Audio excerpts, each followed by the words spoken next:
Good morning. I am again doing my hair. I we were up and about early this morning taking the munchkin to the bus stop.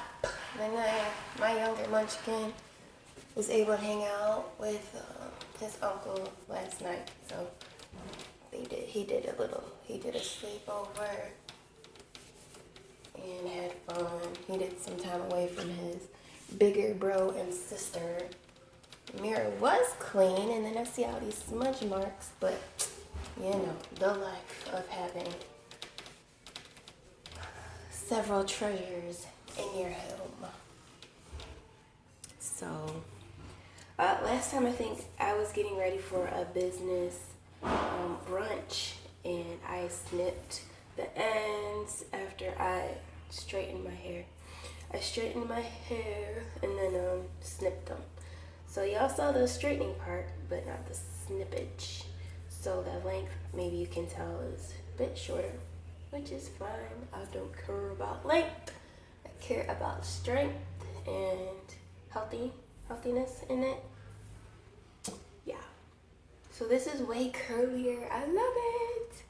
And this is a bit straighter back here, just because I know it's very common to have several types of porosity and hair types throughout, and just a little bit of whatever that is. Hopefully that's all damaged or needed to come out. All I do to prep before straightening my hair is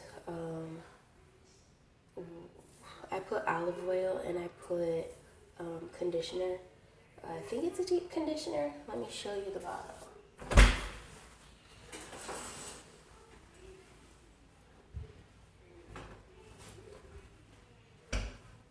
This is the deep conditioner.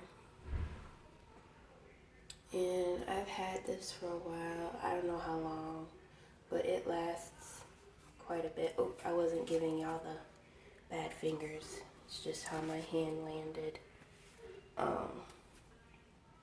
Yeah, let's see. There you go. And see how much I used? That's just because, again, the munchkins like to use it as well, which is fine. They don't usually leave it in though. They rinse it out, and then, so you know how you condition last. This is the shampoo I use. This is what I use, at least this past 3 months. That's what I use. I don't, I wash my hair like every 2 weeks, maybe 3, sometimes more. I wash whenever I need to. And, actually, I've had that bottle for a while, maybe the green one. I've had the green one for about maybe 4 months, I can say. The conditioner goes quick. It goes. I use it up sooner than I use up the shampoo. I think I've had the conditioner about 3 months, and the shampoo about 4 maybe. And what else? I put oil.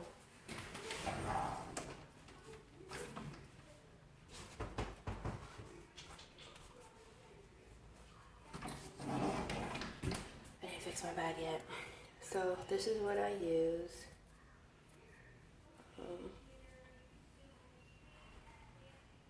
Olive oil, just regular olive oil from the store. I keep one in like here to use for my hair, and then I keep one in the kitchen for the kitchen so they don't get mixed up. Excuse me. So homeschooling has been very interesting the past week. We checked out a new library. I was going to meet a client there and talk about Thriving Minds International LLC. That's the curriculum that I created. The company is called Thriving Minds International LLC, and the email address is unschooling.curriculum@gmail.com. Okay, so that's the company I've created in March of this year with, I think, just $1,000. I went on the road. I started it, and then I was fasting during that period of time. So my client also ended up being a friend, my first time client. I rented a car with that 1,000. I drove all the way to North Carolina, and I believe I was there for a week. So I helped um, observe her child care and to meet her children's needs, and see what would help them continue to flourish. Super smart babies over there. You could tell their parents or whoever talk to them. They're very quick and great at multitasking, like all children are, really. You think they're not listening, but they are, and then they pop up with their conversation, like, what? They're listening. So, very able to multitask successfully, not like me. So it was awesome, and I was able to come up with a curriculum. We brainstormed about the curriculum for her type of program that she wants. She's still learning what kind of program she wants, and is fine-tuning it. We both agree and we'll decide on something. Ooh, let's get this done. And then the Lord kind of changes the age group that she is caring for. And then we go back and adjust, or we pause, or, because changes, happen. Change is good.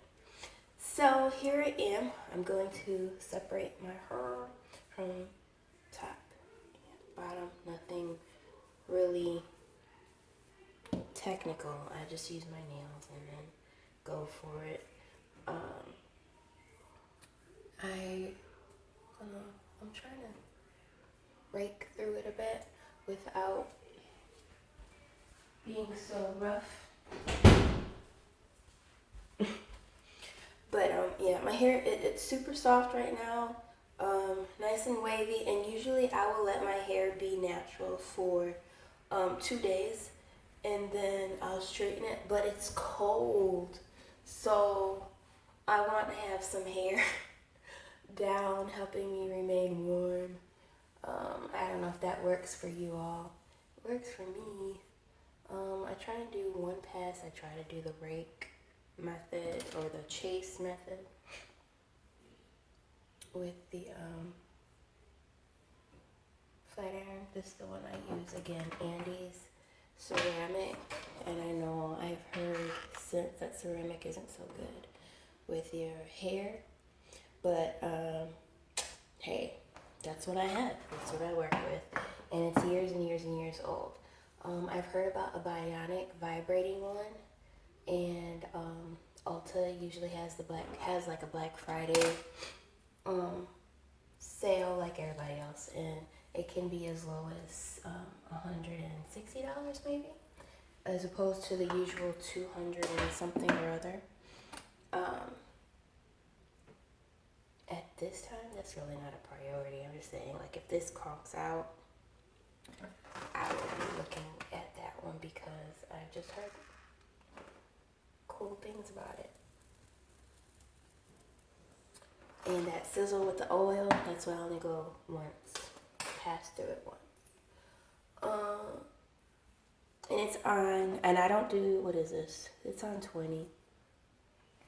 It's on a 20. I don't know if you can see that. Let me adjust the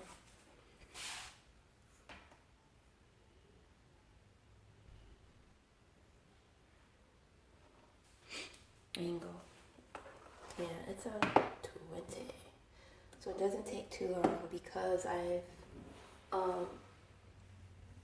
moisturized it. And I only pass once.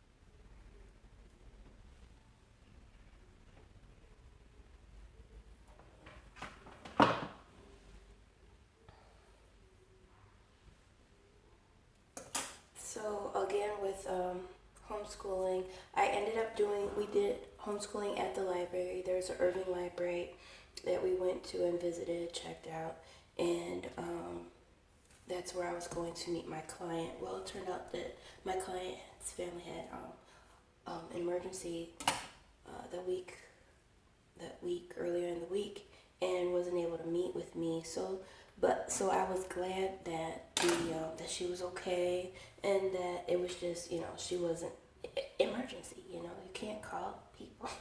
You can't call people when there's an emergency. But I was glad that I had the children with me. Even T came because of homeschool. He was going to homeschool while I was going to meet with a client, potential client. So it was like a consultation, I'd say.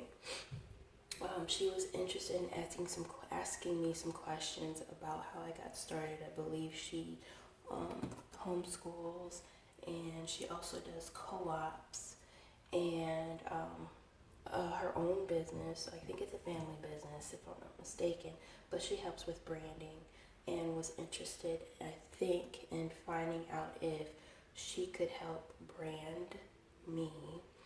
And it sounded weird. Just to see what my business plan was. And so I was like, okay. I just wrote it up as a consultation. I wasn't really considering. I don't like telling anyone how to do anything, because there is no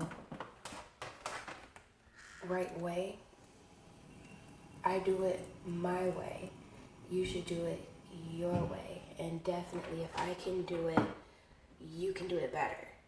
That's just how, if I can do it for me the best way that I can, and it comes across as, all I can say is the Lord covers me.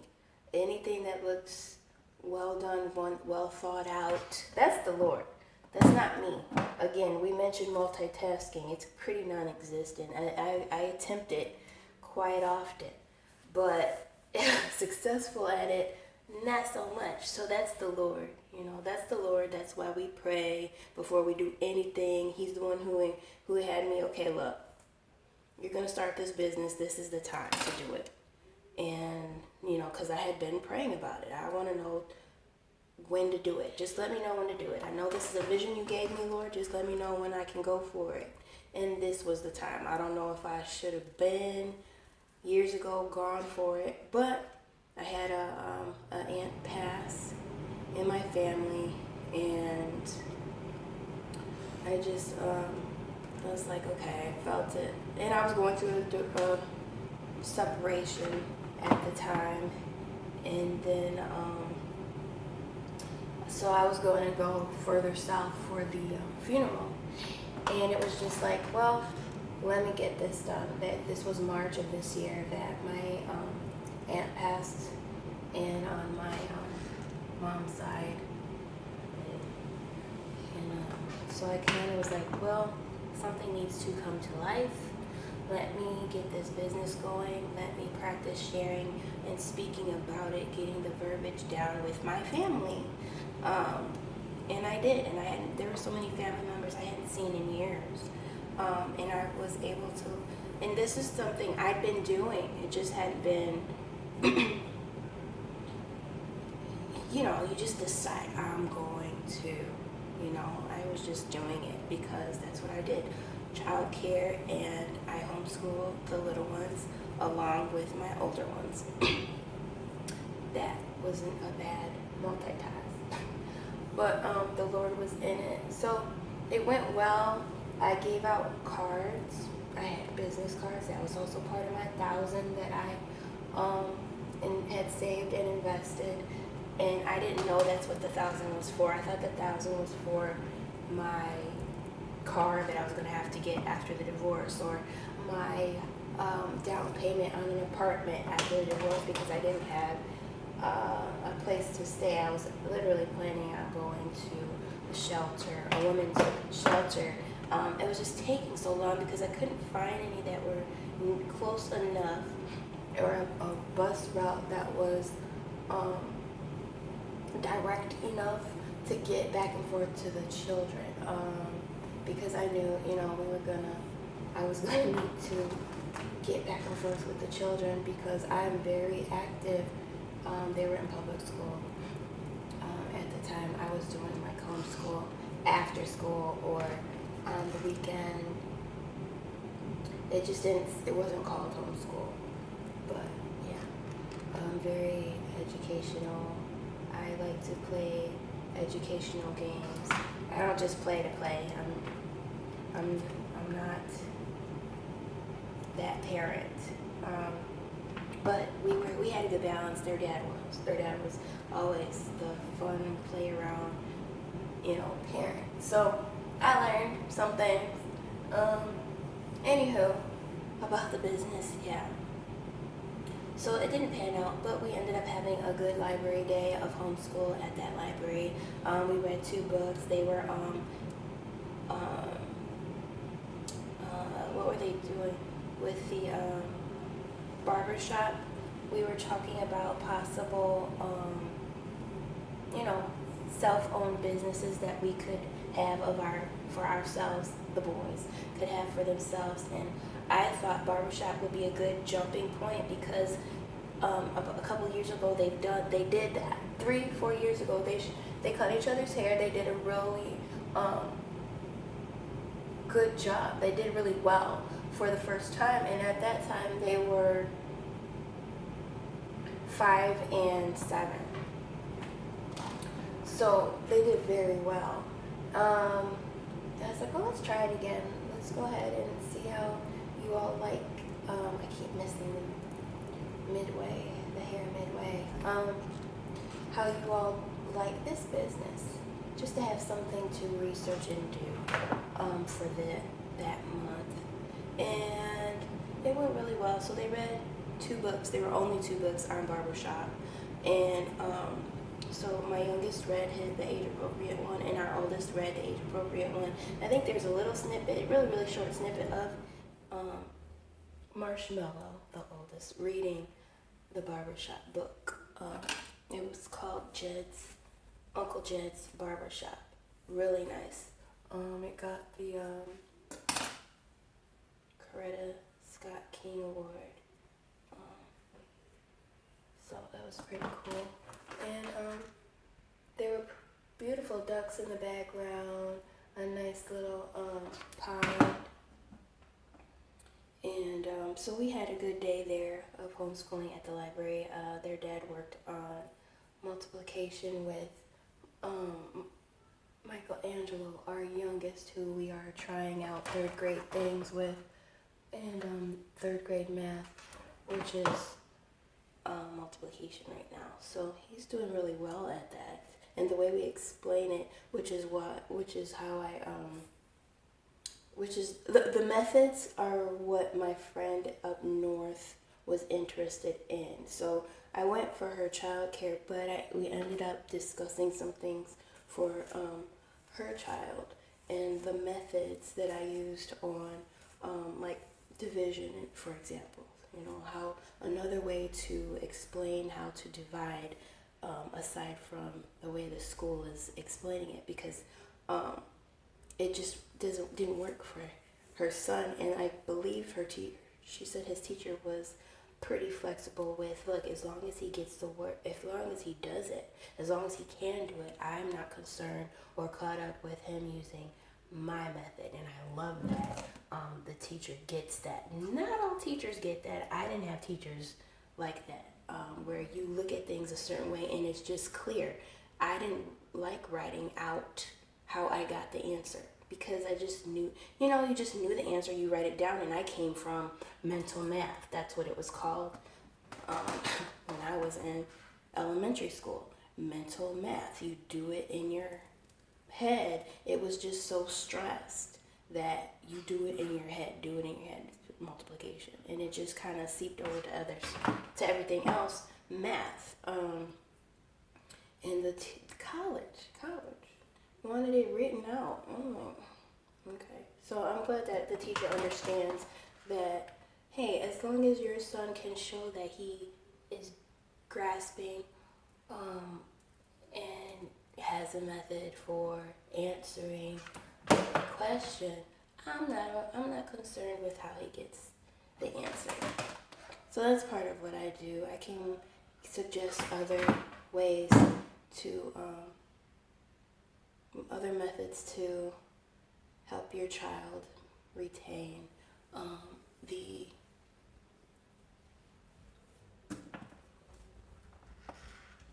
information for like math, retain it, as well as find a solving method that works best for your child. And I like helping. Yes, it costs money. It's not free.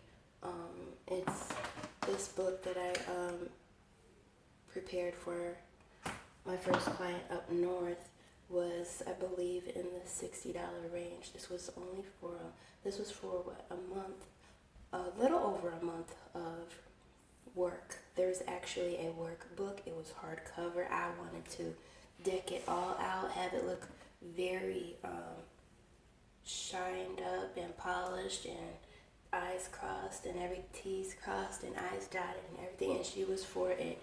And he was able to go to his workbook and bring it wherever he needed to bring it. It was a book, so he could bring it along on grocery runs, or what they have up there are track outs.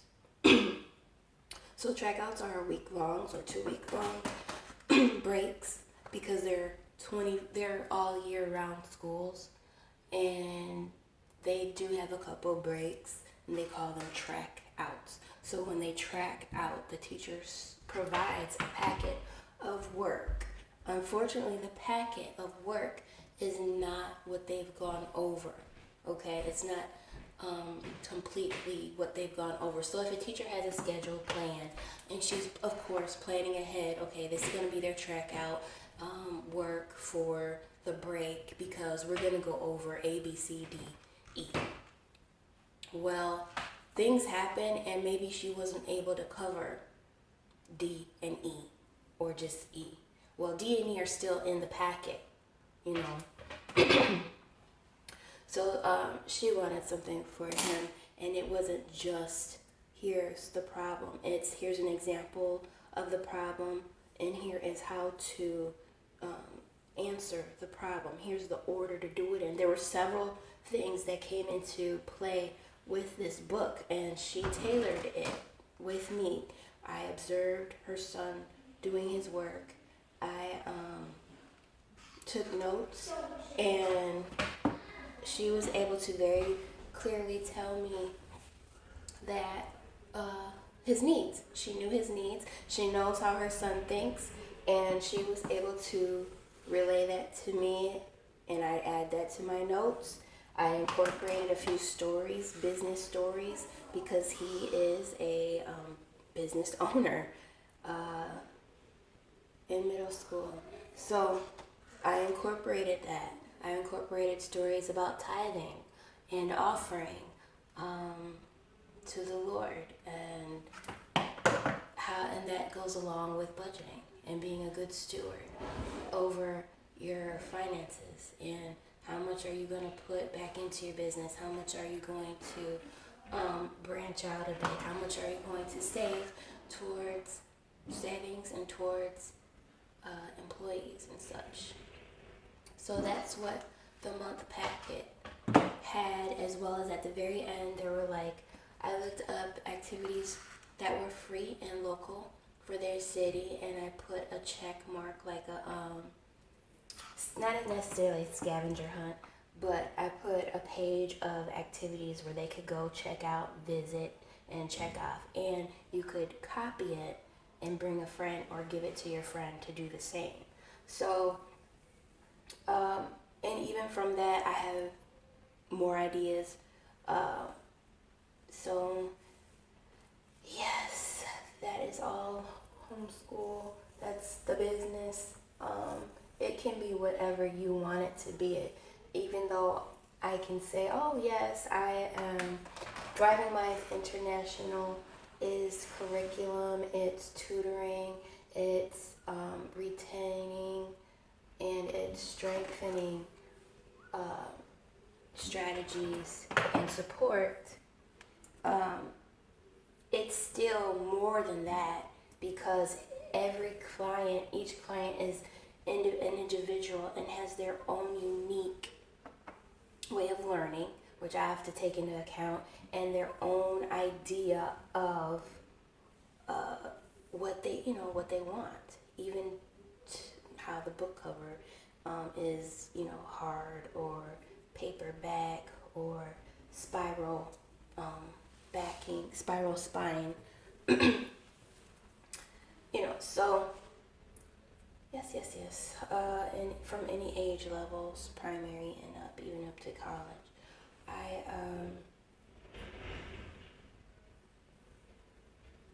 learn a lot each client. I've only had 2 clients so far, which is great. I could have had 0.